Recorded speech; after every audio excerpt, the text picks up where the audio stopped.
Harilal fan सब के लिए ना बहुत बड़ा खुशखबरी आने वाला है। जी हाँ, इतना बड़ा खुशखबरी।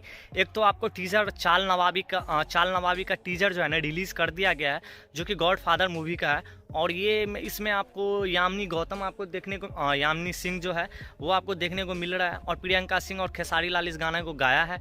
और ये मूवी का गाना है तो बहुत अच्छा गाना है। तो मेरे कहने का मतलब ये है कि इस गाना को आप लोग, अभी तो टीजर आया है, जब गाना आएगा ना गॉड फादर का है मूवी का सॉन्ग, तो बहुत प्यार देना। टीजर आप लोग देख लो, अच्छा लग रहा है, अच्छा वाइब्स आ रहा है भोजपुरी की तरफ से। सेकंड अपडेट ये है कि भाई खेसारी लाल यादव का जो एक सनी लियोनी के साथ गाना आ रहा है। जी हाँ, क्योंकि आप लोग देखे होंगे काफ़ी साल पहले, काफ़ी सालों से टी सीरीज से खेसारी लाल गाना गा रहे हैं, क्योंकि एक जो था उस पर बैन कर दिया गया था एक कंपनी की तरफ से। लेकिन अभी टी सीरीज से काफ़ी सारा गाना आता रहता है खेसारी लाल यादव का। तो टी सीरीज का कुछ है सनी लियोनी, कोई है इतना तो प्रॉपर नहीं पता, लेकिन टी सीरीज का कुछ तो है एक सनी लियोन जो काम वाम करते हैं टी सीरीज की तरफ से। मैं इतना एग्जैक्टली तो न्यूज़ नहीं पता, लेकिन हाँ टी सीरीज़ का कुछ ना कुछ तो है। मैं अभी सर्च करके तो नहीं बता सकता क्योंकि वीडियो बना रहा हूँ, नहीं तो अभी जस्ट आपको बता देता। ना ही हाथ मोबाइल में है, मोबाइल हाथों में नहीं है, नहीं तो अभी हम चेक करके बता देते। तो टोटली कहने का मतलब ये है कि गाना तो आ रहा है भाई साहब सनी लियोनी के साथ, और सनी लियोनी के बहुत जल्द गाने आ रहा है। आपको खेसारी लाल के बीच धमाका होने वाला है,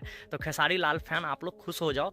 एक तो आप गॉड फादर का गाना बहुत जल्द आने वाला है, और दूसरा जो है ना भाई सनी लियोनी के साथ कुछ बड़ा होने वाला है, कुछ बहुत बड़ा होने वाला है, और अच्छा गाना रहेगा।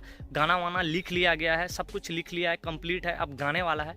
तो बहुत जल्द आपको, टोटली कहने का मतलब अगले महीने तक ये गाना आपको ड्रॉप कर दिया जाएगा। तो खेसारी फैंस सबके लिए बहुत बड़ा खुशखबरी है। तो इसी पे आप लोग लाइक एंड सब्सक्राइब करो यार। ऐसा नहीं है कि ये पवन सिंह पे ही वीडियो बनाते हैं, खेसारी पे भी बनता है यार। तो आप लोग प्लीज़ सपोर्ट किया करो। Bye bye.